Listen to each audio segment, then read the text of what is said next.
NBR বিলুপ্তির প্রতিবাদে Chittagong custom house কর্মকর্তা-কর্মচারীদের কর্মবিরতিতে অচল অবস্থা তৈরি হয়েছে বন্দরে।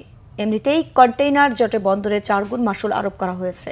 তবে তার উপর এ কর্মবিরতির মরার উপর খাড়ার ঘা হয়ে দেখা দিয়েছে।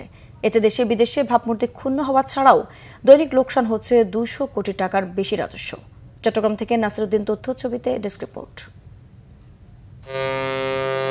দেশের 85% আমদানি রপ্তানি বাণিজ্য সম্পন্ন হয় চট্টগ্রাম বন্দর দিয়ে।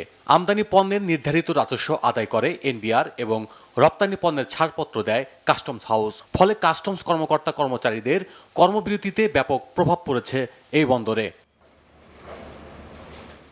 কর্মবিরতির কারণে শুল্কায়ন না হওয়ায় ডেলিভারি নেওয়া যাচ্ছে না আমদানি পণ্যে, হচ্ছে না রপ্তানি পণ্যের জাহাজীকরণও। এমনিতে রোজার ঈদে 10 দিন বন্ধ সহ নানা কারণে তৈরি হয়েছে কন্টেনার জট।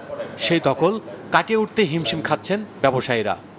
ডেলিভারি তো বন্ধই, কাজ বন্ধ। মাশুল সহ যদি আপনার পণ্য ডেলিভারি পরে নিতে হয় তাহলে আমাদের আমদানিকারক বলেন, যারা ভোক্তা আছেন, আমদানিকারক তার মালের যখন কস্টিং পড়বে সেটা সে বিক্রি করার সময় সে পণ্যের উপর সেটা কস্ট করবে। পণ্যের উপর কস্ট করা মানে পরবর্তীতে সেটা ভোক্তার উপর গিয়ে বর্তাবে। ব্যবসায়ী নেতারা বলছেন, রপ্তানি বাধাগ্রস্ত হলে রিজার্ভ কমার শঙ্কা রয়েছে, ব্যাপক প্রভাব পড়বে অর্থনীতিতে।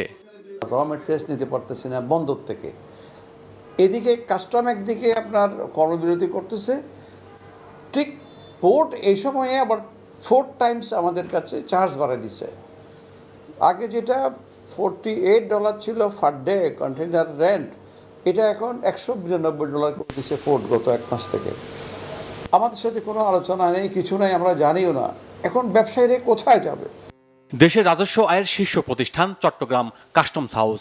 চলতি অর্থ বছরের প্রতিষ্ঠানটি প্রথম 10 মাসে রাজস্ব আয় করে 62,819 কোটি টাকা। Bangla vision news desk.